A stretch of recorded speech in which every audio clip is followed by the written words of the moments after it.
আমার ভাইয়ের দেয়া এটি সবচেয়ে ভালো উপহার, প্রাকৃতিক লিপস্টিক। আমার ভাই এটি বাড়িতেই বানায়। ফার্স্টে জঙ্গল থেকে টাটকা মোচা কেটে নিয়ে এসে একটা পাত্রে দিয়ে আঁচে দিয়ে গরম করে নেয়। তারপরে একটা নরম কাপড়ের ওপরে এটাকে ছেঁকে নেয়। ছাঁকা হয়ে গেলে একটা পাত্রে রেখে কিছুক্ষণের জন্য রেখে দেওয়া হয় যাতে এটা মোম তৈরি হয়ে যায়। এটার পরে আমার ভাই নিয়ে নেয় গোলাপ ফুল।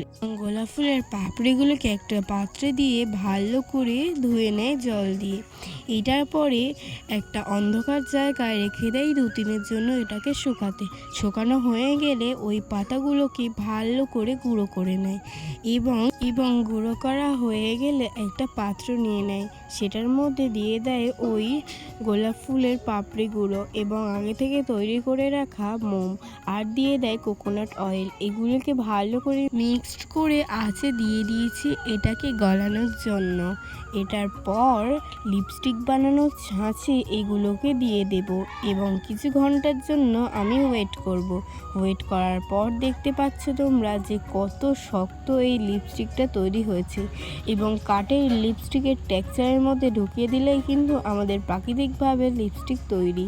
এবং এই লিপস্টিকটা দেয় না এবং সুন্দর একটা সুগন্ধও বার হয়। এবং আমাদের এই লিপস্টিকটা কেমন হয়েছে প্লিজ কমেন্টে জানিও। আর আমাদের এই পাহাড়ি অঞ্চলের পাশে থাকতে লাইক, সাবস্ক্রাইব আর কমেন্ট করে যাও যাতে পরক্ষণে আমাদের ভিডিওটা তোমাদের কাছে পৌঁছে যায়।